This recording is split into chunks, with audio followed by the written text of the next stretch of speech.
Nagaan waaqayyoo isiniif haa ta'u akkam jirtu nagaa keessanii naguma akkuma gidduu kanaa mata duree garaagaraa irratti walii wajjin ilaalaa jirru ammas daqiiqaa yaraadhaaf mee dubbii waaqayyoo keessaa walii wajjin ilaallaa gabaabsinee kadhannee jalqabna.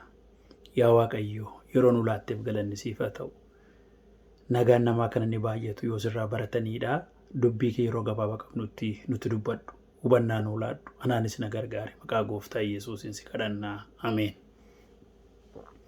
Waaqayyo sinaa eebbisu waaqayyo carraa nuu kennee gidduu kanaa guyyaa guyyaatti wal argaa jirra.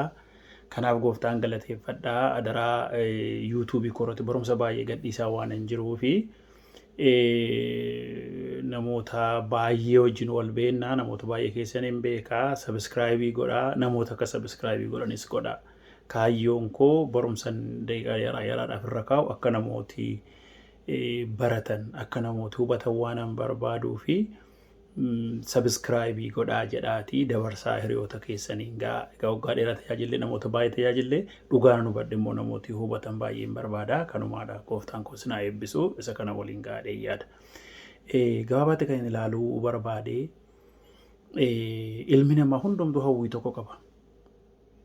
Hawwii nagaadhaan walii wajjin jiraachuu, nagaadhaan biyya lafaarra jiraachuu, utuu ofii waan ta'in, maatiinsaa waan ta'in, waraanaan, beelaan, dhukkubaan, gidiraadhaan utuu waa tokko hin ta'in nagaadhaan jiraachuu barbaada. Garuu guyyaadhaa gara guyyaatti waraana, loliisa, dhukkuba, yaaddoo, dipireeshinii, istireesii, of jibbuu, nama jibbuu kan dabalaa jira. Biyya keenyatti fudhatanii yoo ilaaltanii namni abjuuma duwwaadhaan jiraata. Bara dura abboota keenyaa bara Haayile Sillaaseedhaa yoo inni kun darbee gaarii nuu dhufanii yaadanii dargii dhufee inni immoo gaa darbu gaarii nuu dhufanii yaadanii amma immoo inni immoo darbee immoo kan biraan ga'ee daramsaaf immoo gidduutti ka'anii kunis ta'uu didee wallaansoo qabaa jira ammas. Ishi hammooti gara sadan arfan kun darban hundumtuu erga nagaan finne attamitti nagaan dhufuu danda'a. Inni nu yaannu nama keenya jennee inni nu yaannu kan keenya jennee yoo inni kun expectationii qabna waan sammuu keenyatti yaannu yoo kun akkas ta'e kanatu immoo nuu ta'a jennee yaanna. Ganachuu dhufus immoo namuma waan ta'eedhaaf waan biraan fidee gadi buusuu waaqarraa gadi buusuu hin jiru fi wanti inni godhu tokko iyyuu hin jiru. Yaada keenya gaafa ta'uu didu inni yaanne gaafa ta'uu ammas deebinee fi keenya jeequmsa keessa galla. Kan biraa jeequmsa keessa gashina. Biyya lafaa hundumaatti kanaadha. Ameerikaa, Kanaadaa, Awustiraaliyaa, Awurooppaa, iddoo hundumaa Eeshiyaa, eessa godhatan kanumaadha.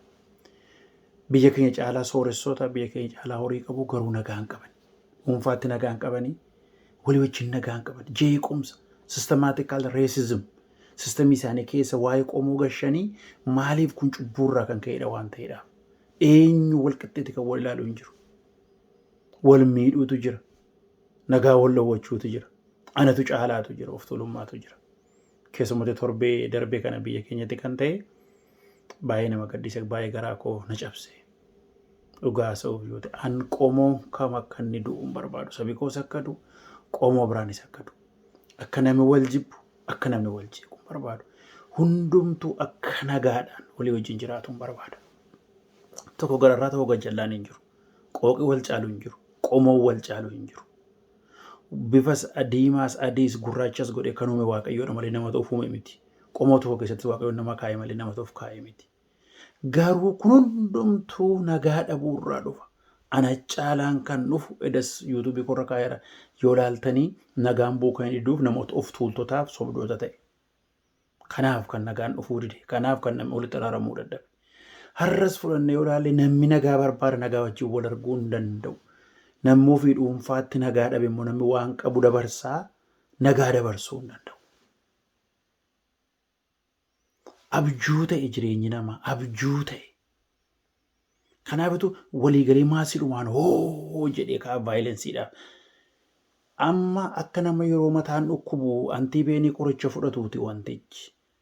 Yookiin onnee dhukkubee ta'a yookiin kaleen dhukkubee ta'a mataa dhukkubbiin calluma jedheen dhufu waan jalaa dhukkubee jira. Utuu waan jalaa sanan buqqisiin hin sirreessin qoricha mataa bowwoo yoo ta'e kennan rileefiidhuma malee kiyuriin ta'u bakka fayyisuu hin danda'u. Kanaadha kan namni barbaadu. Ammumaaf natti fooyya'uudha.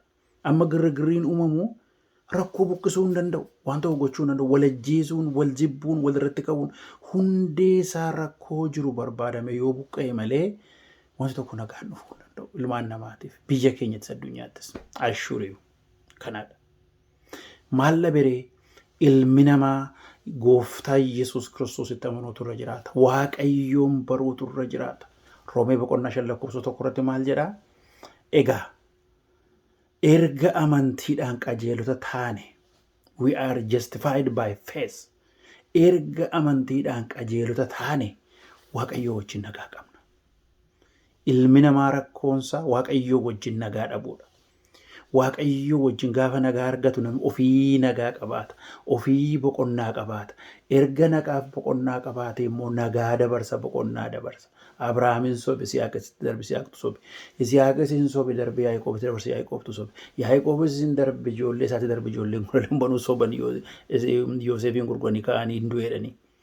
Hafuuruma sobaatu isaan qabate ijoollee Israa'el. Ammarraattu yoo ta'e qomoo tokko keessa tokkoon ejja yoo ta'e ejjumatu itti fufa. Tokko dhukkubama tokko qomoo keessa jirullee dhufee darba dhiiga Yesuus Kiristoosiin yoo gooftaan kute maleessa. Kanaafitu qomoon tokko vaayilensii taanaan aariidhaan dubbiidhaan waa argachuu barbaada. Eesumatu darba sumatu walirraa baratama waan ta'eedhaaf akka aadaa ta'e. Nagaan Waaqayyoo ala hin jiru. Utuu qabeenyaan dhufa ta'e, utuu meeshaadhaan dhufa ta'e, waan dhumaatiin dhufa ta'e biyyoota guddatan kanatu nagaa argata. Har'a nagaan qabdu addunyaa guutummaatu. Keessa jiraadheen arge waggaa 16 tokkoon isaanii nagaan qaban, adiin nagaan qabu, gurraachi nagaan qabu. Nagaan kan dhufu Waaqayyo duwwaarra. Utuu cubbamoota jiru taanee jirruu sanu jaallate. Amantiidhaan qajeelota waan taane Waaqayyo wajjin nagaa qabna. Roomee 5:1 Paawulos. Gaafa Waaqayyo wajjin nagaa argannu namoota biraa wajjin nagaa arganna. Maaltu dhufa taanee walii dhiisuutu dhufa. Walii gadduutu dhufa. Wal barbaaduutu dhufa. Hundee rakkina loliisaa, hundee rakkina waraanaatu keessa namaatii buqqaa. Yaaqoob boqonnaa 4 loliisi kun eessaa dhufaa jedhe. Inni oriijinaal ta'u waraanni kun eessaa ka'aa jedhe. Kadhattaniitu akka fedha keessanitti kadhattan akka jaalala Waaqayyootiin kadhanne waan ta'eefi isarraa kan ka'ee gaafa isa dhabdan immoo walirratti naafuu jalqabdu. Akkuma waaqeffannaa isaa ta'uu danda'an Qaayil Abeeliin ajjeese. Isa booddee walitti galagaltanii wal jibbuu, wal loluu, gara jabina waraanni isin keessaa ka'e. Suma mataa kee keessaa ka'e. Anuma keessaa isinuma keessaa ka'e. Hundee cubbuurraa kan ka'e. Hundeen cubbuu sun keessa keenya yoo buqqa'ee Waaqayyoo wajjin nagaan jiraate nagaa dabarsina. Jaalalli kee waaqarratti ta'e lafarratti ta'u. Gaafa keessi keenya Waaqayyoo wajjin walidhu jaalalli Waaqayyoo kan lafarratti ta'u. Nagaan Waaqayyoo kan lafarratti ta'u. Eebbi Waaqayyoo kan lafarratti ta'u barbaanna obboleettii koo obboleessa koo.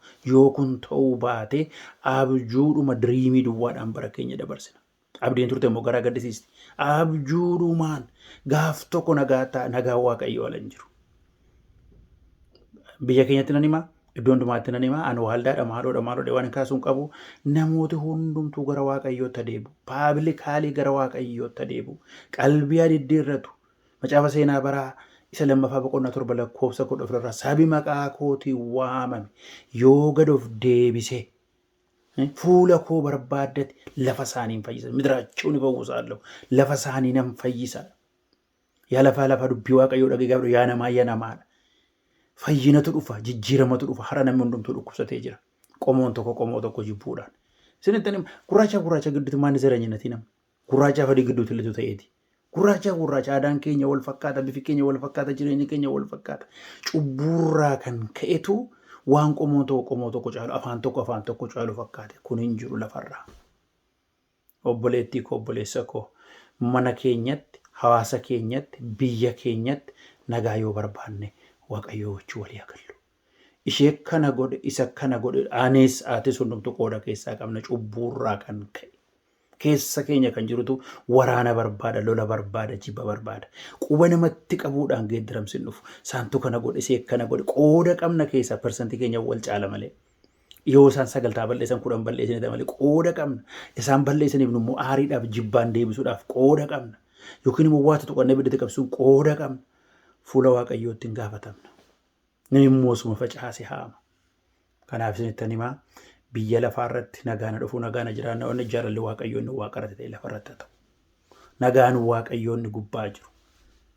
Dhiifamni araarri nu gidduutti kan inni ta'uu danda'u yoo Waaqayyoo wajjin walii galle isa dura. Kan haalabsinu Waaqayyoo nu gidduutti waan haaraa godha. Kiristoos keessaa taanu. Kiristoos du'ee du'aa mo'ee ka'eenyus isaan wajjin mirga Waaqayyo abbaa teenye waan hundumaa achi gadi ilaalla. Gaafa sana nagaa dhufa, boqonnaa dhufa. Obboleettii koo obboleessi koo naa oleechuutu dhufa. Anatu caala jennee of tuulummaan hin dhufu. Anatu caala jennee jibbiin dhufu, waltuffiin hin dhufu. Gaafa sana mana keenyatti, waldaa keenyatti, biyya keenyatti, hawaasa keenya nagaa ta'a. Kana ala garuu takkaa ta'uu hin danda'u. Kanatu hiika fida. Kanatu waraana nurraa dhaaba. Kanatu gadda nurraa dhaaba. Maqaa Yesuusiin mana keessaniif, biyya keessaniif, hawaasa keessaniif nagaan ta'u gadi nurraa haa cabu.